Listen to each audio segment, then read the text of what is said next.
The courtroom smelled like old wood and fear. I sat in the second row, hands folded in my lap, watching my younger brother Garrett shift on the witness stand. His lawyer had coached him well. Every gesture looked rehearsed, the way he touched his tie, how he leaned forward when he spoke about family concern. "Your Honor," Garrett's voice carried across the room, "my sister Claire has been living in a fantasy world for years. She claims she served in combat zones, but we have no proof, no records, nothing." The judge, a tired-looking man in his 60s, glanced at me over his reading glasses. I didn't move, didn't blink. "She's dangerous," Garrett continued, his voice gaining strength. "Last month she threatened our mother, said she had classified information about our family. She's been making these wild accusations. Objection, Your Honor, hearsay." My lawyer's voice cut through the air. "I'd hired Rebecca Martinez 3 weeks ago, former military herself. She understood what they were trying to do." Sustained. But Garrett wasn't finished. He stood up straighter, looked directly at me, and his mask slipped for just a moment. I saw the hatred there, the entitlement. "She's a fake veteran," he yelled, pointing at me. "She's mentally unfit and dangerous." The courtroom went silent. Even the court reporter's fingers stopped moving. I stood up slowly. My purse sat on the bench beside me. Inside, a manila folder waited. I'd been carrying it for 2 weeks, waiting for this exact moment. The bailiff stepped forward, but I held up one finger. Not aggressive, just patient. "Your Honor," I said, my voice steady, "I'd like to submit evidence to the court." Garrett's lawyer shot to his feet. "Your Honor, we haven't had time to review. This evidence pertains directly to the claims made by the witness," I continued, "and to the psychiatric evaluation submitted by Dr. Alex Warren." The judge frowned, approached the bench. I walked forward, my footsteps echoing in the silence. Behind me, I heard Garrett's sharp intake of breath. He knew that sound, the same measured pace I'd used as a child when I caught him stealing from my piggy bank. I handed the sealed folder to the judge. "Page 1, Your Honor." He opened it, read the first paragraph. His expression changed: confusion, then something harder. He looked up at me, then at Garrett, then back at the document. "This court is now in possession of material suggesting federal criminal activity," he said slowly. "Bailiff, please ensure no party exits this room until federal authorities arrive." The bailiff nodded and moved to the door. I heard a chair scrape behind me, Garrett trying to stand. His lawyer grabbed his arm, pulling him back down. "Your Honor," the lawyer stammered, "we request a recess to review. Request denied." 2 men in dark suits entered through the side door. U.S. Marshals. They'd been waiting in the hallway. Garrett's lawyer dropped his yellow legal pad. Papers scattered across the floor. From the gallery, I heard my mother's small gasp, the same sound she'd made when I was 8, and told her I'd seen Garrett pushing our neighbor's cat into the storm drain. One of the marshals approached the bench. The judge handed him the folder. They spoke in whispers for 30 seconds. The marshal nodded and positioned himself behind Garrett's chair. The second marshal took a post by the door. My family had gone pale, every one of them. Mother clutching her purse, Garrett staring at me like I'd grown a second head. Even my younger sister Megan, who'd been scrolling through her phone, now sat frozen. Dr. Alex Warren, my ex-boyfriend, my former psychiatrist, my current enemy, sat in the 3rd row. His face had lost all color. He knew what was in that folder. I turned around and walked back to my seat, sat down, folded my hands again. This wasn't revenge. This was recovery, not just of my name, but of reality itself. The judge cleared his throat. "We'll recess for 30 minutes while federal authorities review the submitted evidence." As the room emptied under marshal supervision, I stayed in my seat. The silence felt different now, clean. 23 years of lies were about to come apart. I was ready. My name is Claire Benton. I'm 42, the firstborn, the family's quiet problem. Sitting in that courtroom watching federal marshals take positions, I thought about the word they'd used to describe me my entire life: dramatic. As if wanting the truth was theater. As if remembering what actually happened was performance art. The recess stretched on. Through the tall windows, I could see the North Carolina coast in the distance, a thin line of blue that had called me home after my discharge. Wilmington wasn't where I'd grown up, but it was where I'd chosen to heal, away from them, away from the noise. I'd served 8 years in the Army. Psychological operations first, the kind of work that required you to think 3 moves ahead of everyone else. To see patterns where others saw chaos. To understand how people's minds worked, especially when they were lying. My secondary specialty was signals intelligence. Most people think that means sitting in a room full of computers listening to radio chatter. Really, it means learning to hear what people don't say. The spaces between words. The hesitations that reveal everything. Those skills had kept me alive in Baghdad, in Kandahar, in places whose names I still couldn't speak without tasting dust. But here in this courtroom, those same skills made me dangerous. Not because I was unstable, because I was the opposite. I remembered everything, I saw through everything, and I wouldn't pretend otherwise to make them comfortable. The mortar attack happened on my last deployment. 3rd tour 2 weeks before I was supposed to rotate home. I'd been checking equipment at a forward operating base when the world went white. Woke up 3 days later in a medical tent, left side of my body singing with nerve damage that would never fully heal. The doctors said I was lucky. The shrapnel had missed everything vital. But luck felt like the wrong word when you spent the next 6 months learning to write with your right hand because your left wouldn't stop shaking. I'd retired honorably, full benefits, commendations, the kind of service record that should have made my family proud.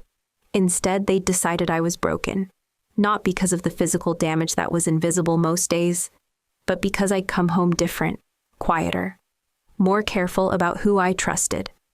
I'd stopped laughing at Garrett's jokes when they weren't funny, stopped pretending Mother's passive-aggressive comments were just concern, stopped playing the role of the grateful daughter who should be thankful for their attention. That's when I became the problem. Claire's been through trauma, they'd whisper to each other like I wasn't standing right there. She's not herself anymore. The truth was simpler, I'd finally become myself. The version of me that had survived 3 combat deployments wasn't going to fall apart because Garrett raised his voice or Mother withheld her approval. I'd been shot at by people who actually wanted me dead. A family dinner where everyone pretended everything was fine while stabbing each other with words that was Tuesday. But they needed me to be fragile, needed me to be the damaged one, the unreliable narrator of my own life. Because if I was competent, if I was the same woman who'd earned the trust of military commanders and intelligence analysts, then they'd have to confront what they'd really done to me all these years. So I'd moved to Wilmington, bought a small house near the water, kept my distance, attended family gatherings when required, sat quietly in the back, and left early. I learned that the best way to deal with people who wanted to rewrite your story was to stop giving them material. I thought that would be enough. That I could build a life around the edges of their narrative, find peace in the spaces they couldn't reach. I was wrong. The courtroom door opened. The judge returned, followed by the marshals. One of them nodded to him, some kind of signal I recognized from my military days. The folder had been verified. Whatever was in there, it was real. Garrett's lawyer was sweating now. Mother stared at her hands. Dr. Warren kept glancing at the exit, but the marshal by the door wasn't moving. I wasn't broken, but they'd made sure I looked that way. The difference was I'd spent 8 years learning how to see in the dark, how to wait, how to let enemies reveal themselves. And now finally the lights were coming on. 6 months before that courtroom scene, my father died of a heart attack in his office. Slumped over blueprints for another strip mall coffee still warm in his mug. The funeral was everything he would have hated. Too many flowers, too much crying, too much attention on feelings instead of facts. I stood in the back during the service, watching my family perform grief. Garrett dabbed his eyes with a handkerchief that looked suspiciously new. Mother wore the black dress she'd bought for church functions, not mourning. Megan live-streamed parts of the eulogy until Mother shot her a look that could have stopped traffic. Dad's will was read 3 days later in his lawyer's office. The same building where we'd just been in court, actually. Different floor, same smell of old wood and broken promises. Garrett got the development firm. Made sense he'd been working there since college, learning the business schmoozing with city planners and bank executives. The golden boy following the golden path. Megan received a trust fund. Enough to keep her comfortable, while she found herself, which at 28 apparently meant traveling to yoga retreats and posting inspirational quotes on Instagram. I got the Ocean View Mental Health Facility. The lawyer, a thin man with kind eyes, explained that it had been our grandfather's project back in the 70s. A residential treatment center for women with severe mental illness. Progressive for its time, he said. Grandfather had believed in long-term care, therapeutic environments, dignity in treatment. It had been abandoned for 15 years. The state had pulled its funding, and the family had let it sit empty rather than sell. Too much liability, Dad had always said. Too much history. Your father left specific instructions. The lawyer continued, sliding a sealed envelope across the table. This is for Claire only. Inside, Dad's handwriting, the same careful script he'd used on my birthday cards. Claire. You're the only one who understands what broken looks like from the inside. Maybe you can fix what I couldn't. The building's sound. The bones are good. Do something meaningful with it. Dad, the property sat on 12 acres of coastal land, pine trees, and wild grass stretching down to a rocky beach. The building itself was solid brick and steel built to last. Art Deco windows, high ceilings, rooms that had been designed for healing instead of hiding. I walked through it alone that first day, my footsteps echoing in empty hallways. Someone had stripped it bare when it closed. No furniture, no equipment, just space and possibility. But I could see what it could become. A place for women veterans like me, women who'd served their country and come home to families who didn't know how to hold their silence, their strength, their different kind of wholeness. For 2 weeks I lived in that possibility, drew up plans, researched funding, called contractors, made lists of everything that needed repair, everything that needed to be built new. Then the summons arrived. Civil court, Garrett Benton and Margaret Benton versus Claire Benton. A petition for emergency psychiatric evaluation and medical conservatorship. I read it twice sitting in my car in the facility's empty parking lot. The words blurred together, at first legal language, wrapped around accusations that felt like being hit with cold water. Respondent exhibits delusional behavior, consistent with severe mental illness. Claims of military service cannot be substantiated. Respondent poses a danger to herself and others. Grandiose delusions regarding combat experience. The supporting documents were worse. Affidavits from family members describing my increasingly erratic behavior. Stories I didn't recognize about things I'd supposedly said and done. A psychiatric evaluation from Dr. Alex Warren, my ex-boyfriend from 20 years ago, though the document didn't mention that detail. His clinical assessment was thorough and devastating. Post-traumatic stress disorder with psychotic features, grandiose delusions regarding military service, paranoid ideation, recommendation for immediate involuntary commitment, and ongoing psychiatric care. I sat in that car for an hour, reading and rereading. The sun was setting over the water, painting the abandoned building gold and orange, beautiful and doomed. They'd moved fast, coordinated. While I'd been dreaming about healing spaces and second chances, they'd been building a case to prove I was insane. The timeline was perfect from their perspective. Dad dies, leaves me property worth millions in development potential. 2 weeks later, I'm declared mentally incompetent. Garrett, as my closest male relative, would naturally assume control of my assets. The facility would be sold probably to one of his developer friends. The land would become condos or a shopping center. And I'd disappear into the mental health system I'd hoped to serve.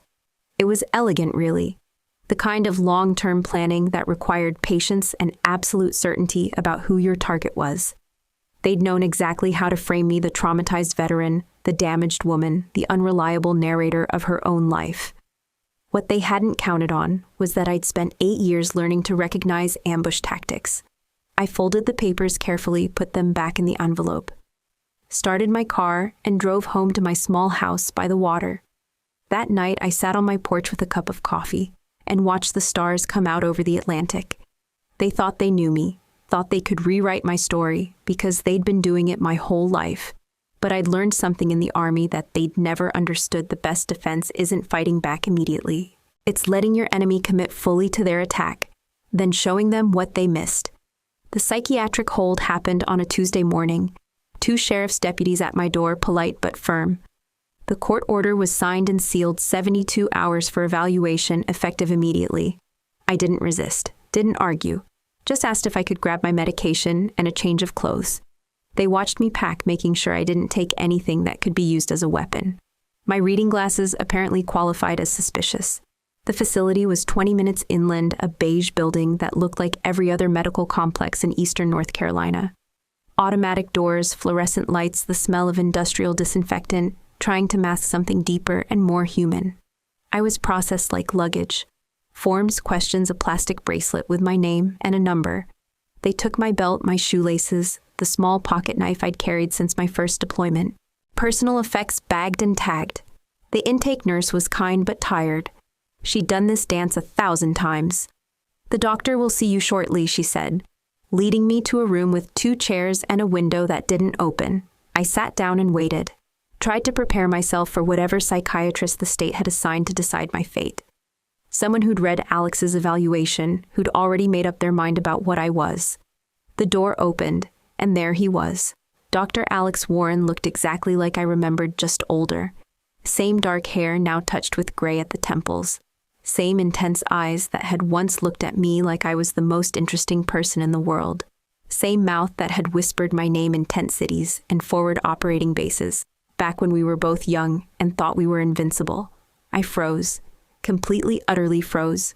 He sat down across from me, opened a thick file, and pretended we'd never met. "I'm Dr. Warren," he said, his voice professionally neutral. "I'll be conducting your evaluation." 23 years collapsed into nothing. I was 19 again, a new soldier trying to prove herself worthy of the Psychological Operations Unit. He was 25, a military psychiatrist who'd been assigned to our team for a joint mission in Kosovo. We'd fallen in love over MREs and encrypted radio chatter, stolen moments between briefings, and the constant threat of incoming fire.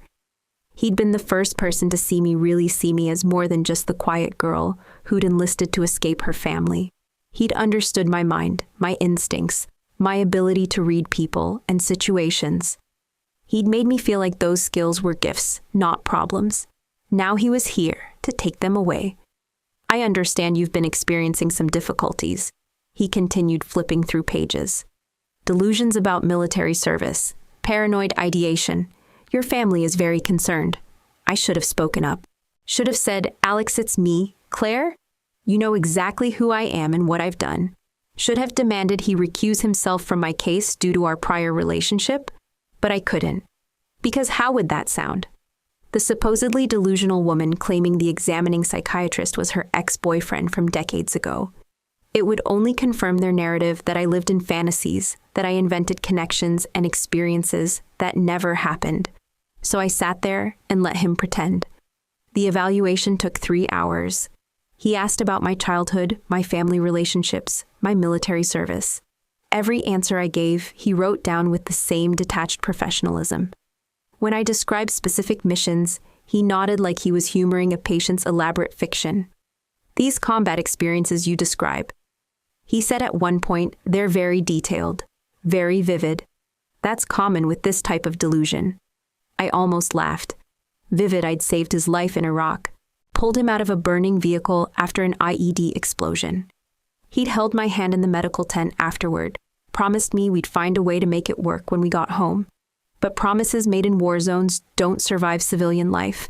He'd been transferred to a different base, then discharged to finish his residency. We'd written letters for a while, then emails, then nothing. The silence had felt like betrayal back then. This felt like something worse.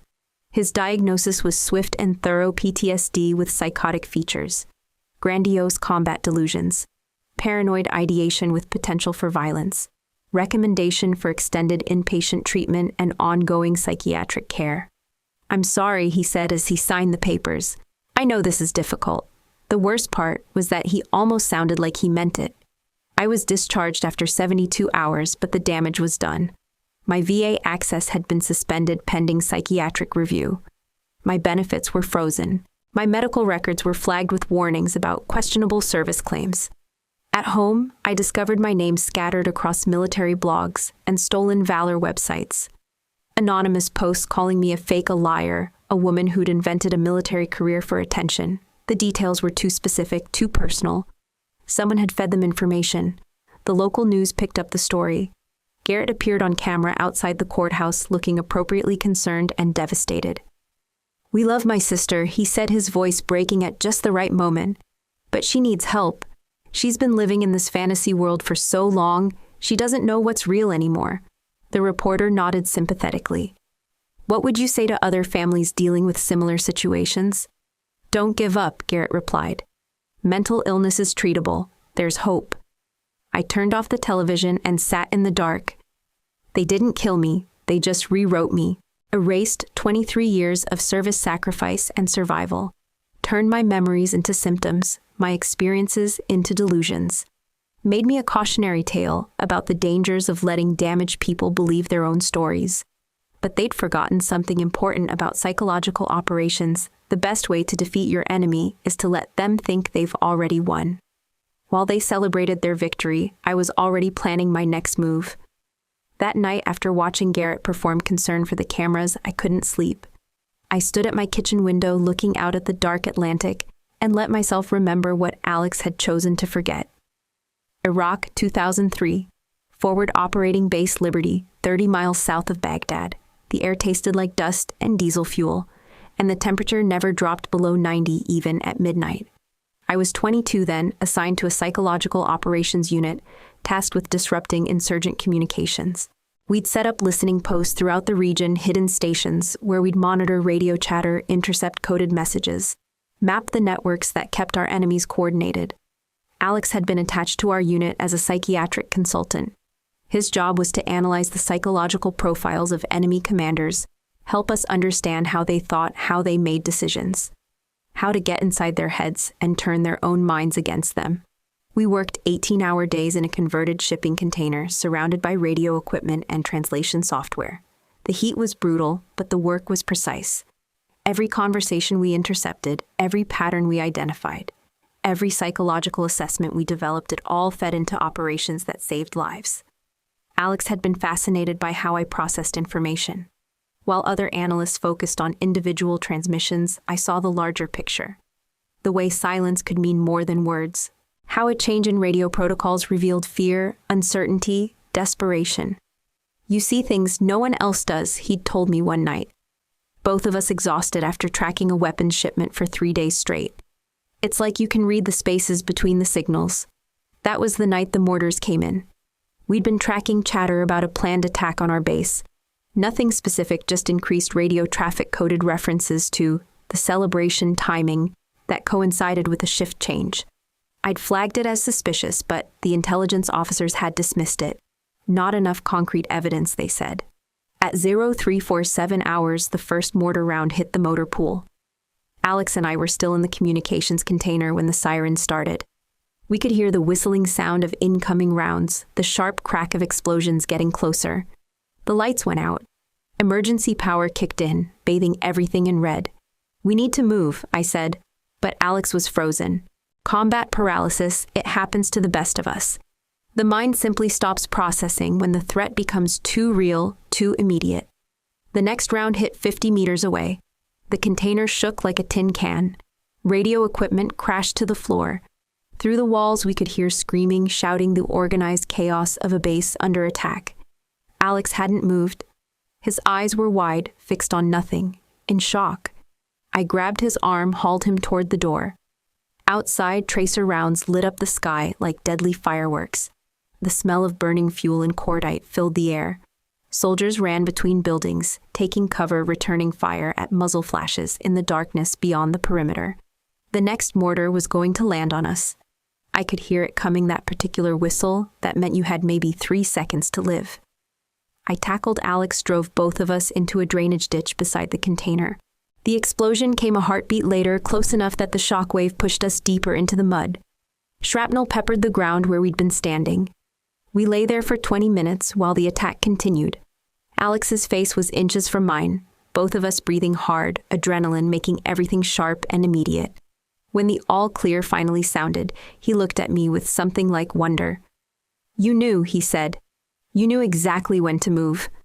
I helped him up, brushed mud off his uniform. "I listen," I said simply. Later, after the casualty reports and damage assessments, we learned that my analysis had been correct. The attack had been planned for weeks, coordinated through the radio networks we'd been monitoring. If anyone had listened to my warnings, we could have been better prepared. But that wasn't how it worked. Intelligence was only valuable if the right people believed it. That night, Alex and I sat on sandbags outside the communications bunker, watching helicopters evacuate the wounded. He'd been quiet for hours, processing what had happened. "I'm going to put you in for a commendation," he said finally. "What you did reading those signals, saving my life, that's the kind of work that wins wars." I'd looked at him then, young and earnest, and absolutely certain that doing the right thing mattered more than politics or bureaucracy. "Just do your job," I told him. "That's enough." 20 years later, sitting in my kitchen in Wilmington, I understood the bitter irony. He used to trust me when I saw too much. Now he was paid to say I was delusional. The same mind that had saved his life was now evidence of my insanity. The same instincts that had kept our unit alive were now symptoms of psychosis. He'd forgotten who I was, but I remembered exactly who he'd been. And that memory was going to save me. The next morning, I drove to the abandoned mental health facility with a toolkit and a plan. If they wanted to paint me as unstable, I'd give them exactly what they expected to see. But while they were watching the performance, I'd be building something they'd never anticipate. The Ocean View facility had been designed in the 1970s with security in mind. Not the heavy-handed kind therapeutic settings required subtlety, but the building's bones included features that most people would miss: reinforced communication lines, discrete observation points, analog recording systems that predated digital networks by decades. My grandfather had been paranoid about patient privacy back when that meant something. He'd installed a closed-circuit system that operated independently of any external networks. Hardwired analog, impossible to hack remotely because it didn't connect to anything outside the building. Most of it had been stripped out when the facility closed, but the infrastructure remained. Conduits still ran through the walls. Junction boxes sat empty, but intact. The main control room on the third floor still had mounting brackets, where monitors had once displayed feeds from every common area. I spent 3 days mapping the system, tracing cable runs, identifying what could be salvaged and what needed to be rebuilt. My SIGINT training had included electronics workfield repairs, improvised solutions, making communication systems work in environments that weren't designed for them. This was the same principle, just applied to surveillance instead of radio intercepts. While I worked, I let word spread through my family that I was struggling. Megan received tearful phone calls where I rambled about feeling overwhelmed, unsure if I could handle the property, maybe ready to just sign everything over and disappear. My mother got voicemails that sounded increasingly defeated. Garrett heard from mutual acquaintances that I'd been seen at the facility sitting alone, looking lost. All of it carefully crafted.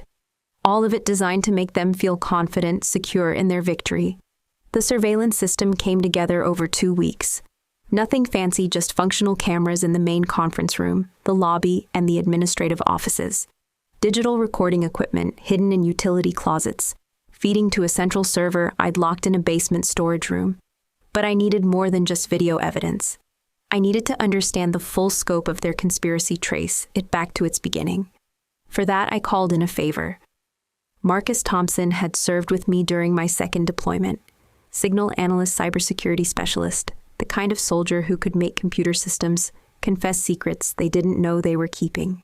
After discharge, he'd gone private forensic analysis for law firms, corporate investigations, divorce cases, where someone needed to know what their spouse was really doing online. He drove down from Richmond on a Saturday, bringing equipment that probably cost more than my car.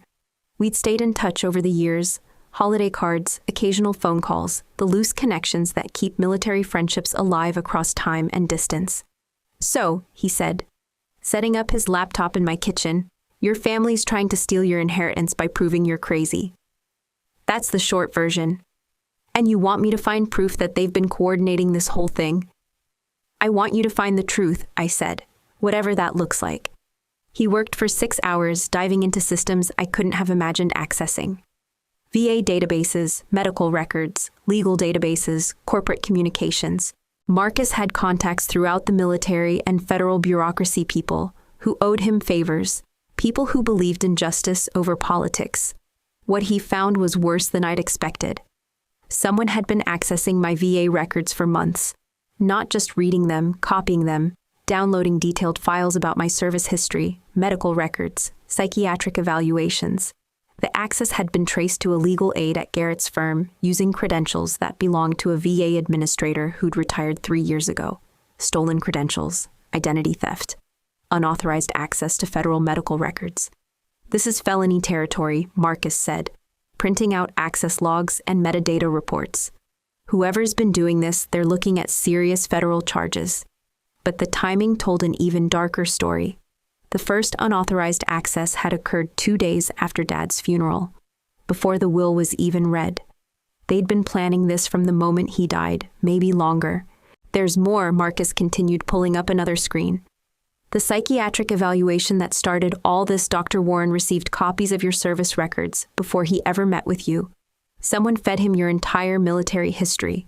Then he used that information to write an evaluation claiming you'd never served. I stared at the evidence, feeling something cold and sharp settle in my chest. They hadn't just betrayed me, they'd orchestrated every detail. Garrett had stolen my records, Alex had used them to craft a diagnosis that would hold up in court, and my mother had provided the family testimony to make it all seem legitimate. It was perfect. Professional. The kind of long-term planning that required absolute certainty about the outcome. Time for them to get overconfident. I started making mistakes. Obvious ones. Forgot to lock my car when I visited the facility. Left lights on overnight. Called Megan crying about how I couldn't handle the pressure, how maybe everyone was right about me needing help. Within a week, Garrett's lawyer contacted my attorney about arranging a family meeting to discuss the property transfer. Somewhere private, they said. Somewhere we could talk honestly about what was best for everyone. They suggested the facility itself. Neutral ground, they called it. I agreed immediately. Too immediately. Like someone who'd given up, who just wanted the whole thing to be over. The meeting was set for Thursday afternoon. Just family, they said. And Dr. Warren as a medical consultant. I spent that Wednesday night double-checking camera angles and recording equipment. They wanted a private meeting perfect. Privacy worked both ways. Thursday afternoon arrived gray and humid, the kind of coastal weather that made everything feel heavy and waiting. I got to the facility an hour early, checked the recording equipment. One final time, then positioned myself in the main conference room, like a woman who'd already surrendered. They arrived together, a united front. Garrett in his expensive suit, Mother in her church dress, Alex carrying a leather briefcase that probably contained more lies about my mental state. They moved through the lobby like they already owned the place, discussing logistics and timelines, in voices that carried perfectly to the hidden microphones. I'd left the main lights off, using only the afternoon sun filtering through the tall windows. It created shadows that would help conceal the cameras, while still providing enough illumination for clear footage. Basic surveillance psychology people feel more comfortable sharing secrets in dimly lit spaces. Claire, Mother said, settling into one of the folding chairs I'd arranged around a cheap plastic table. You look tired. I am tired, I replied, which was true enough. This whole thing has been overwhelming. Garrett sat across from me, his lawyer's notebook already open. We're here because we care about you. We want to find a solution that works for everyone. Alex remained standing, positioning himself where he could observe my reactions. Professional distance, clinical assessment. The same way he'd studied enemy commanders back when we were on the same side. I think, I said slowly, looking down at my hands. Maybe you're right. Maybe I can't handle this on my own. The change in atmosphere was immediate. Shoulders relaxed, glances exchanged. The subtle satisfaction of people who'd won and knew it. That's very mature of you, Mother said. It takes strength to admit when you need help. Garrett leaned forward. We've already talked to some people about the property. There's real interest from developers. We could get you a good price, set up a trust fund that would take care of you long term. What about the Women Veterans Center? I asked. I really thought I could help people. Alex stepped closer, his voice gentle but firm. Claire, that kind of responsibility isn't realistic given your current mental state. You need to focus on your own healing first. They spent the next 20 minutes outlining their plan. Garrett would assume control of my assets through the conservatorship. The facility would be sold to a development group that had connections to his firm. The land would be rezoned for mixed commercial use, probably condos and retail space. I would be placed in a long-term residential treatment facility. Nothing punitive, they assured me. Just ongoing psychiatric care to help me process my military fantasies and develop coping strategies for civilian life. The important thing, Mother said, is that you'll be safe. You won't have to worry about making decisions or managing property or any of that stress. I nodded like this all made perfect sense. like I was grateful for their intervention. That's when they got comfortable enough to tell the truth.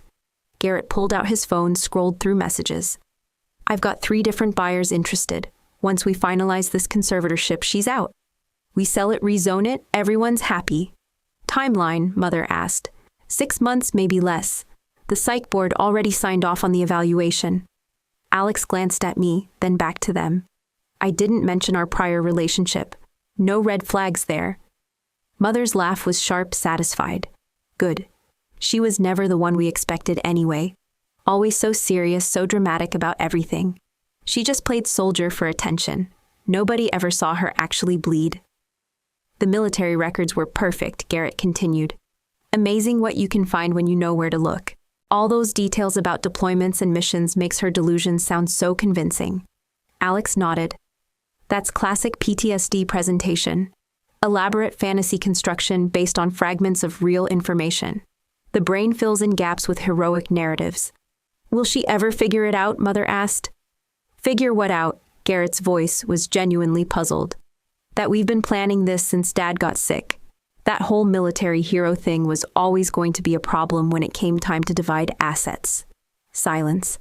Then Alex spoke carefully. Even if she suspects something, no one will believe her anyway. She's been declared mentally incompetent by a licensed psychiatrist. Her word against ours, and we have documentation. Plus, Garrett added, she's already agreeing to the transfer. Makes it look voluntary. They talked for another 10 minutes about logistics timelines, who would handle what aspects of the property sale. Clinical efficient, completely confident in their victory. I sat there listening, nodding occasionally, playing the role of the defeated woman who'd finally accepted her fate. Inside, I felt something I hadn't experienced since Iraq, the cold satisfaction of watching an enemy reveal their entire operational plan. They left around 5 p.m. each of them, offering words of comfort and support. Garrett squeezed my shoulder. Mother kissed my cheek. Alex handed me his business card in case I needed to talk before our next session. You're doing the right thing, he said. This is the first step toward real healing. I waited until their cars disappeared down the coastal highway. Then I went to the basement, retrieved the recording equipment, and copied everything to multiple drives. That evening, I received a package via overnight delivery. No return address, but I recognized the sender's careful handwriting. Inside, a thick manila envelope with official military seals and a note Claire heard. You might need this. Some of us remember who you really are. Colonel Patricia Hendricks Rhett. My complete military service record. Original copies, not the sanitized versions that had been leaked to my family. Every deployment, every commendation, every classified operation I'd participated in. Documentation that proved beyond any doubt exactly who I was and what I'd done. The next morning, I called Rebecca Martinez and scheduled an emergency meeting. It was time to hand over the weapons. The courtroom felt different when we returned from recess, colder, more formal. The kind of atmosphere that develops when everyone senses something important is about to happen, but no one knows exactly what. I sat in the same spot I'd occupied all morning, hands folded, watching Garrett's lawyer pace in front of the jury box. He'd been building his case methodically, painting me as a tragic figure, a damaged woman whose military fantasies had finally overwhelmed her grip on reality. Ladies and gentlemen, he said, his voice carrying the practiced sympathy of someone who'd given this speech before, we're here today because a family loves someone enough to seek help for her even when it's difficult, even when it hurts. Rebecca Martinez sat beside me, a stack of manila folders on the table between us. She'd reviewed everything twice, the recordings, the forensic evidence, the military files. Her expression was calm, professional, but I could see the slight tension in her shoulders. She knew what was coming. The evidence will show, Garrett's lawyer continued, that Claire Benton has constructed an elaborate fantasy about military service that never occurred, that she's become increasingly unstable, potentially dangerous, and unable to manage her own affairs. He called his first witness, Dr. Alex Warren. Alex walked to the stand with clinical precision, his posture straight, his manner professional. He wore a charcoal suit that made him look distinguished, trustworthy, the kind of doctor you'd want making decisions about your loved one's mental health. Dr. Warren Parte. The lawyer began. You've had opportunity to evaluate the respondent. What's your professional assessment? Alex looked directly at the jury, not at me. Ms. Benton suffers from PTSD with psychotic features. She's constructed elaborate delusions about military service combat experience classified operations. These fantasies have become so detailed and persistent that she appears to believe them completely. In your professional opinion, is she capable of managing her own affairs? Absolutely not. She's unstable, potentially violent, and obsessed with gaining recognition for achievements that exist only in her imagination. She needs intensive psychiatric care, not independent living. The questions continued for 30 minutes. Alex answered each one with calm authority, describing my supposed symptoms, my alleged delusions, my apparent inability to distinguish reality from fantasy. He never once mentioned that we'd known each other, never disclosed that he'd once told me I saw things no one else could see. Dr. Warren, the lawyer said finally, in cases like this, what typically happens if the patient doesn't receive appropriate treatment? Progressive deterioration, increased paranoia, potential violence toward family members or authority figures. Ms. Benton has already made threats against her family, claiming they're involved in some sort of conspiracy against her. And your recommendation, immediate conservatorship and long-term residential psychiatric care for her own safety and the safety of others. When Garrett's lawyer finished, Rebecca stood for cross-examination. She approached the witness stand, slowly carrying a single folder. Dr. Warren, how long have you known the respondent? A pause, just a heartbeat, but I caught it. I evaluated her approximately 6 weeks ago. That's the first time you met her. Another pause. Longer this time. Yes, Rebecca opened the folder, removed a photograph. Your Honor, I'd like to present Defense Exhibit A. The photograph was from Iraq, 2003. Alex and me in desert camouflage standing beside a communications truck. Both of us younger, both of us smiling. His arm around my shoulders. The courtroom went silent. Dr. Warren, can you identify the people in this photograph? Alex's face had gone pale. That appears to be... You and Ms. Benton, correct, in Iraq, where you both served in 2003. Your Honor, Garrett's lawyer objected, this is irrelevant to the current proceedings. Actually, Rebecca said, it goes directly to the witness's credibility and his failure to disclose a prior relationship that creates a clear conflict of interest. The judge leaned forward. Dr. Warren, did you know the respondent before your recent evaluation? A long silence. In that pause, I could see Alex calculating, weighing his options, realizing that the lie was about to destroy everything. We may have encountered each other during military service, he said finally. May have, Rebecca's voice was sharp. Doctor, were you and Ms. Benton romantically involved during your deployment in Iraq? I don't see how that's relevant. Answer the question, Doctor. Another silence. Then, briefly, yes. The jury stirred. Whispers rippled through the gallery. Alex's credibility was crumbling in real time, but Rebecca wasn't finished. Dr. Warren, when you wrote your evaluation of Ms. Benton, did you have access to her military service records? I reviewed available documentation. How did you obtain those records? Through normal channels. Rebecca opened another folder. Your Honor, I'd like to present Defense Exhibit B, a forensic analysis of VA database access logs, showing unauthorized access to Ms. Benton's records using stolen credentials. She handed copies to the judge, the jury, and Garrett's lawyer. I watched Alex's face as he realized what was happening. The same expression he'd worn in Iraq, when the mortars started falling, shock, fear, the sudden understanding that everything had gone wrong. The logs show, Rebecca continued, that someone accessed Ms. Benton's complete military file using credentials belonging to a VA administrator who retired 3 years ago. That information was then provided to Dr. Warren before his evaluation. Garrett's lawyer was on his feet. Objection. This is beyond the scope of overruled. Continue, counselor. Rebecca looked back at Alex. Dr. Warren, you used illegally obtained information to write a psychiatric evaluation claiming Ms. Benton had never served in combat when you personally witnessed her save your life during a mortar attack. Is that correct? The question hung in the air like smoke. Alex opened his mouth closed. It looked around the courtroom, like he was searching for an escape route that didn't exist. That's when I stood up and walked to the bench. The judge looked surprised as I approached manila folder in hand. Your Honor, I'd like to submit evidence to the court. What kind of evidence? I handed him the folder. Audio and video recordings of the respondent and witnesses discussing their conspiracy to defraud the court and commit federal crimes. He opened the folder, began reading the first page.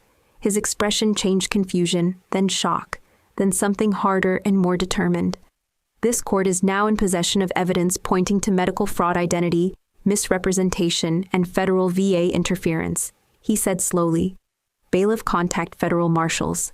Nobody is to leave this courtroom, gasps echoed through the gallery. Garrett shot to his feet, his face white as paper. Alex stood up from the witness stand, looking frantically toward the exits. 2 U.S. Marshals entered through the side door.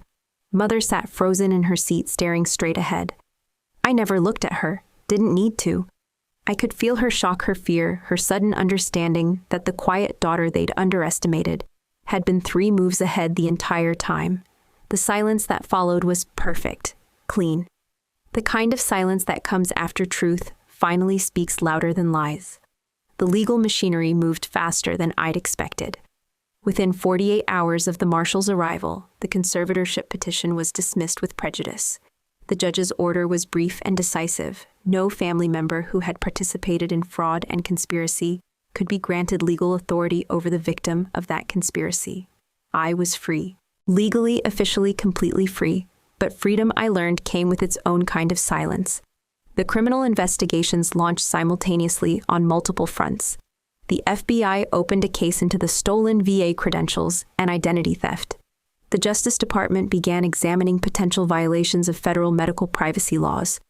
The state medical board suspended Alex's license pending a full review of his conduct. I watched it all unfold from my kitchen table, reading news articles over morning coffee, feeling oddly detached from the storm I'd unleashed.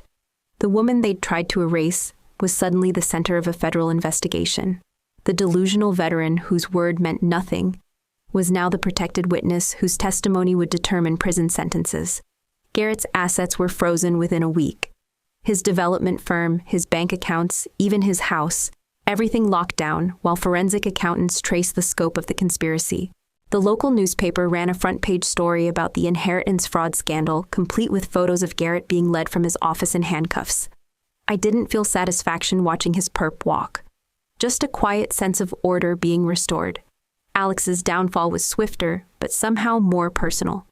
The medical board's investigation revealed a pattern of ethical violations spanning years, undisclosed conflicts of interest, falsified evaluations, collaboration with attorneys to manipulate psychiatric assessments for financial gain.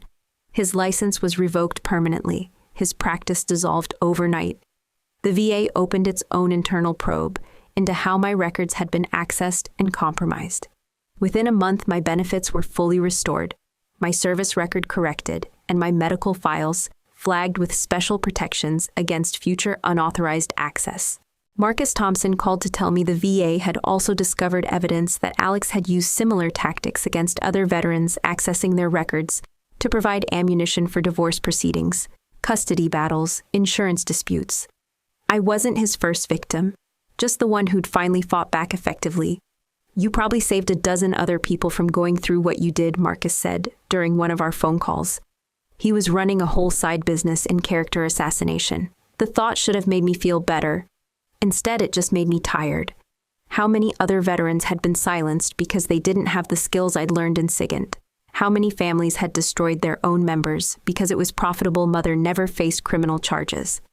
Her role had been limited to providing family testimony, and proving criminal intent in those statements would have been nearly impossible. But she lost something else, the comfortable fiction that she was protecting her troubled daughter from herself.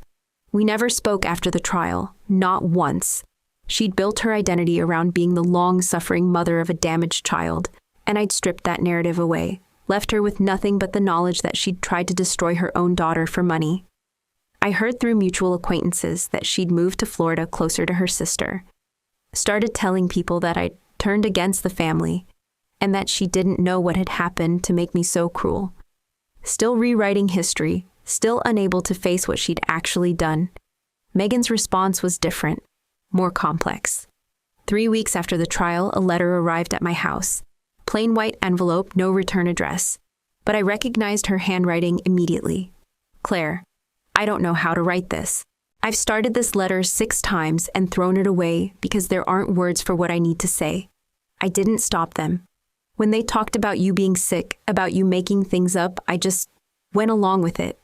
I told myself I was staying neutral, but that's not what happened. I chose their side by not choosing yours.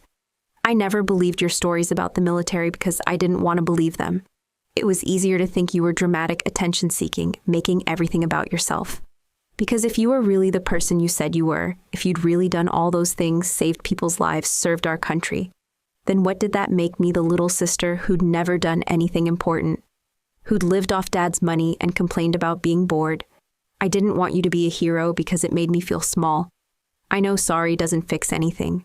I know I can't take back not defending you when I should have. But I need you to know that I see you now. I see who you really are, and I'm ashamed it took a federal investigation for me to believe my own sister. I don't expect forgiveness. I just wanted you to know the truth. Megan, I read the letter twice, then folded it carefully and put it in my desk drawer. Didn't throw it away, didn't respond, just kept it. Some truths are worth preserving even when they come too late to matter. The silence that followed wasn't empty anymore. It was full of possibilities, mine to choose, mine to shape, mine to fill with whatever came next. For the first time in my adult life, I belonged completely to myself. 6 months after the trial, I stood in the main lobby of the Ocean View facility, watching contractors install the last piece of new flooring. The space looked nothing like the abandoned building I'd inherited, walls painted in soft blues and greens, large windows, letting in coastal light furniture that invited conversation rather than clinical assessment. I'd refused every interview request, every documentary proposal, every offer to tell my story to a wider audience. The media had moved on to other scandals, other victims, other courtroom dramas. That was fine with me. I'd never wanted to be famous for surviving my family's betrayal. What I wanted was to build something that mattered. The renovation had taken months of careful planning. Every decision was made with purpose, creating spaces that felt safe rather than institutional common areas, that encouraged connection without forcing it, private rooms where women could heal at their own pace. The center would house 12 residents at a time, female veterans who'd come home to families that didn't understand them or no families at all, women whose service had been questioned, minimized, or erased, women who needed time and space to remember who they were before the world tried to tell them who they should be. I'd partnered with the VA and several veterans organizations to identify candidates. The waiting list was already longer than I'd expected. Apparently, the need for this kind of sanctuary was greater than I'd imagined. The first residents would arrive next month. Sarah, a former Marine who'd been disowned by her religious family after reporting sexual assault. Linda, an Army mechanic whose husband had drained their bank accounts and left her homeless while she was in treatment for PTSD. Janet, a Navy communications specialist whose own mother had testified against her in a custody battle claiming military service, had made her unfit for motherhood. Each story was different. Each carried the same thread of betrayal by people who should have protected them. I understood that thread intimately. The staff was small but carefully chosen. Dr. Patricia Morris, a former Army psychiatrist who specialized in military trauma. Maria Santos, a social worker who'd served 2 tours in Afghanistan. James Powell, a maintenance supervisor who was also a veteran and understood the importance of keeping things functional, secure, and quiet. No one here would question whether these women had really served, really suffered, really earned the right to heal in peace. Above the main entrance, I'd commissioned a simple bronze plaque, not my name or the donors who'd contributed to the renovation. Just 7 words for those they tried to erase. The contractors finished their work on a Tuesday. I spent that evening walking through empty rooms, testing light switches, checking that everything worked the way it was supposed to. The building felt different now, purposeful, waiting, ready to fulfill the mission my grandfather had originally envisioned. On Wednesday afternoon, I was planting flowers in the front garden when a car pulled into the circular drive. I recognized the Honda Civic immediately, though I hadn't seen it in almost a year. Megan got out slowly, like she wasn't sure she was welcome. She looked older, more serious. The perpetual phone that used to be attached to her hand was nowhere in sight. I kept planting purple coneflowers and black-eyed Susan's plants that could survive coastal weather and neglect. Flowers that came back year after year no matter what tried to kill them. She approached carefully, stopped about 10 feet away. "The place looks good," she said finally. "It's functional," I replied. Not looking up from the soil. "That's what matters." She gestured toward a bench that overlooked the garden. "Can I sit for a minute?" I nodded toward the bench, finished planting the last flower, then joined her. We sat in silence, watching the afternoon light filter through pine trees, listening to the distant sound of waves against the rocky shore.